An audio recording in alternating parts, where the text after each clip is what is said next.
पर्यंत तुम्ही बरेच चिले खाल्ले असेल, पण आज आपण मुंगाच्या डाळीपासून हेल्दी चिला बनवत आहोत. तर त्यासाठी इथे मी मूग घेतलेले आहेत आणि त्याला छान मिक्सीच्या जारमध्ये पिसून घेतलेले आहेत.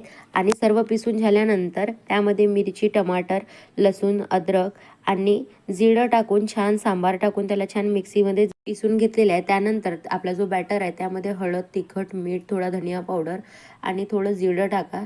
त्याला छान मिक्स करून घ्या.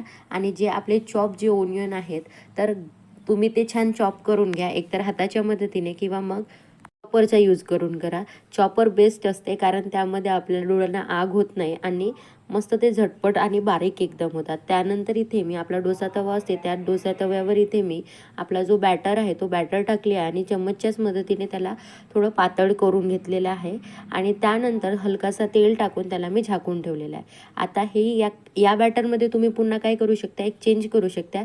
त्यामध्ये थोडा तांदळाचा पीठ आणि थोडासा मीठ घालून तांदळाचा पीठ आणि त्याला थोडा पाणी घालून तुम्ही थोडा एक्स्ट्रा म्हणजे पातळ करू शकता आणि त्यापासून सुद्धा तुम्ही करू शकता. तर दोन्हीचा जो टेस्ट आहे तो खूप छान आहे. मी दोन्ही पद्धतीने बनवले आहेत आणि टेस्टी आहेत, हेल्दी आहेत. तुम्ही दोन्ही वेने त्याला बनवू शकता आणि तुम्ही छोट्या लेकरांनाही देऊ शकता. तुम्ही ऑइल टाकू शकता, अदरवाईज नका टाकू, नॉनस्टिक तव्यावर नाही. पण माझा तवा हा खूप जुना आहे, त्यामुळे मी त्यावर हलकासा तेल टाकलेला आहे आणि माझ्याकडे थोडा तेल पाहिजे असते. तर इथे आपला जो हेल्दी चिला आहे तो इथे रेडी आहे. तुम्हाला कसं वाटलं, आवडल्यास लाईक करा, शेअर करा आणि असेच नवनवीन व्हिडिओ पाहत राहा. आणि तुम्ही सुद्धा माझ्या रेसिपी घरी ट्राय करून पहा. आवडल्यास लाईक करा. धन्यवाद.